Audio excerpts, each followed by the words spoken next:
નમસ્કાર, આપનું હાર્દિક સ્વાગત છે એજ્યુકેશન ગુજરાત ચેનલમાં.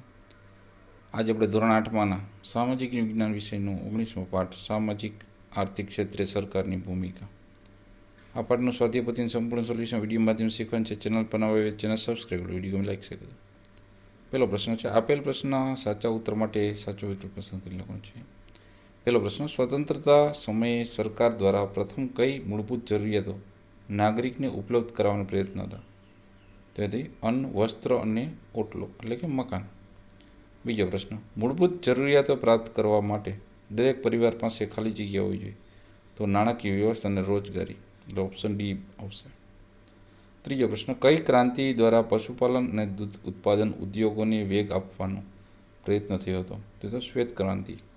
ચોથું, ખાલી જગ્યા ક્ષેત્રના વિકાસનો લોકોને રોજગારીની તકો વધુ મળે છે, તો એ છે ઔદ્યોગિક ક્ષેત્રનો વિકાસ. પાંચમો પ્રશ્ન, સસ્તા અનાજની દુકાનમાંથી નીચેની કઈ વસ્તુ પ્રાપ્ત થતી નથી? તો એ છે મોબાઈલ. છઠ્ઠું, ભારતમાંથી વિદેશ વેપાર માટે મોકલવામાં આવતી ચીજવસ્તુ પર કયો કર લાગે છે? તો એ છે એક્સપોર્ટ ટેક્સ.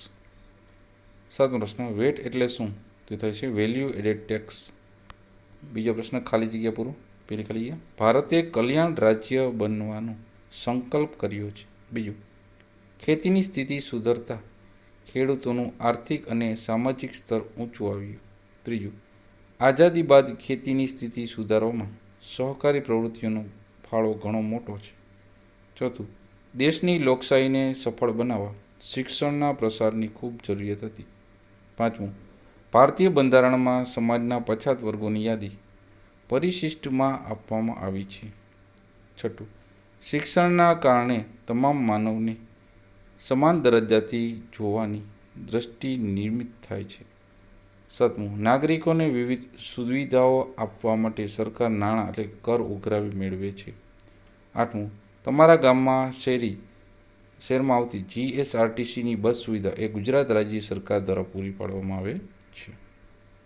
પ્રશ્ન નંબર 3, આપેલા વિધાનો ખરા છે ખોટા? નિશાની કરીને જણાવો. પેલું વિધાન, સામાજિક વિકાસની સાથે માનવની મૂળભૂત જરૂરિયાતો પણ વધી ગઈ છે. વિધાન સાચું છે.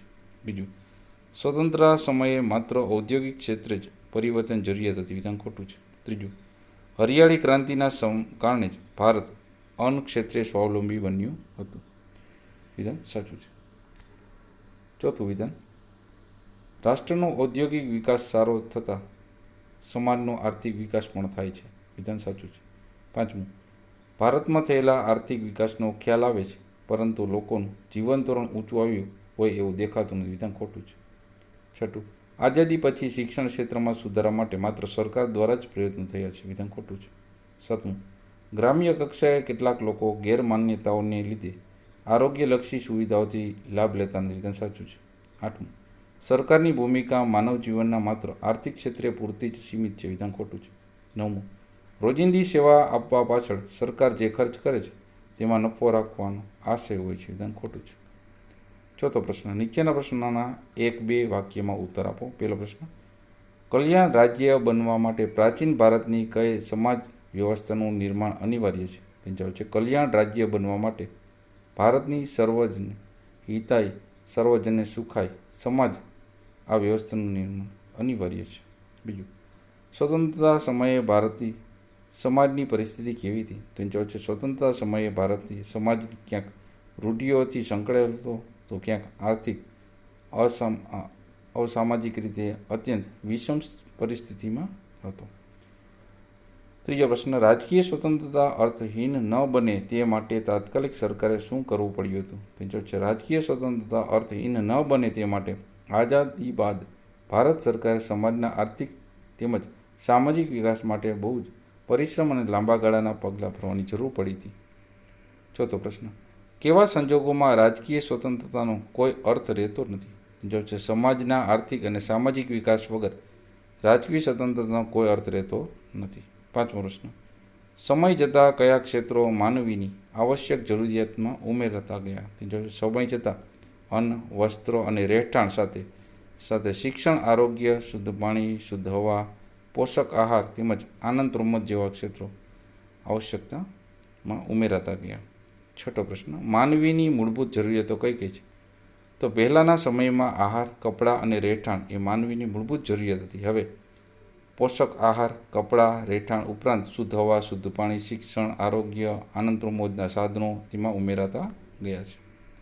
7મો પ્રશ્ન, ખેતી સાથે કયા ઉદ્યોગના વિકાસને કેન્દ્રમાં રાખવામાં આવ્યો હતો? તો છે ખેતી સાથે પશુપાલન અને દૂધ ઉત્પાદન ઉદ્યોગના વિકાસને પણ કેન્દ્રમાં રાખવામાં આવ્યો હતો. પ્રશ્ન નંબર 8મો, ઉદ્યોગોનો વિકાસ કેવા વિસ્તારમાં થતો હોય છે? તો જે વિસ્તારમાં કાચો માલ, શ્રમ ઉર્જા, પરિવહન, બજાર વગેરે સરળતાથી ઉપલબ્ધ થાય તો તેવા વિસ્તારમાં ઉદ્યોગ વિકાસ થાય છે. 9મો પ્રશ્ન, ભારત સરકાર દ્વારા કયા લોકો માટે શિક્ષણ અને રોજગારના ક્ષેત્રોમાં કેટલીક સુવિધાઓની જોગવાઈ કરવામાં આવી છે? તો ભારત સરકાર દ્વારા સામાજિક, આર્થિક, પછાત વર્ગ, અનુસૂચિત જનજાતિ વગેરે જાતિના લોકો માટે શિક્ષણ અને રોજગારી ક્ષેત્રમાં કેટલીક સુવિધાઓની જોગવાઈ કરવામાં આવી છે. 10મો પ્રશ્ન, સરકાર દ્વારા માનવ જીવનના કયા કયા ક્ષેત્રો માટે પ્રયત્નો થઈ રહ્યા છે? તેનો જવાબ છે સરકાર દ્વારા દરેક નાગરિકને પોષક આહાર, શુદ્ધ હવા, શુદ્ધ પાણી, રોજગારી, આરોગ્ય સેવાઓ, વીજળી, સાર્વજનિક પરિવહન વગેરે મળે એ માટે પ્રયત્નો થઈ રહ્યા છે. 11મો પ્રશ્ન, જીએસટીનું પૂરું નામ? તો જીએસટીનું પૂરું નામ છે ગુડ એન્ડ સર્વિસ ટેક્સ. 12મો પ્રશ્ન, માર્ગ સલામતી સપ્તાહ કયા માસમાં ઉજવવામાં આવે છે? માર્ગ સલામતી સપ્તાહ દર વર્ષ જાન્યુઆરી માસમાં ઉજવવામાં આવે છે. 13મો પ્રશ્ન, ડ્રાઇવિંગ લાઇસન્સ મેળવવા માટે કઈ પ્રક્રિયામાંથી પસાર થવું પડે છે? તો ડ્રાઇવિંગ લાઇસન્સ મેળવવા માટે તાલીમ અને પરીક્ષણમાંથી પસાર થવું પડે છે. પ્રશ્ન નંબર 8મો, જોડકા જોડો. પેલું હરિયાળી ક્રાંતિ તો છે અન્ન ક્ષેત્રે સ્વાવલંબન. બીજું છે શ્વેત ક્રાંતિ તો પશુપાલકોનો વિકાસ. ત્રીજું છે ઔદ્યોગિક ક્રાંતિ તો સ્પેશિયલ ઇન્ડસ્ટ્રીયલ ઝોન, રોંજીત સેવા એમાં પરિવહન માટે સરકારી બસ. તો આ આપણા પાઠનું સ્વાધ્યાયપોથી સંપૂર્ણ સોલ્યુશન. જોતા રહો એજ્યુકેશન ગુજરાત ચેનલ. શીખતા રહો. Thank you. આભાર.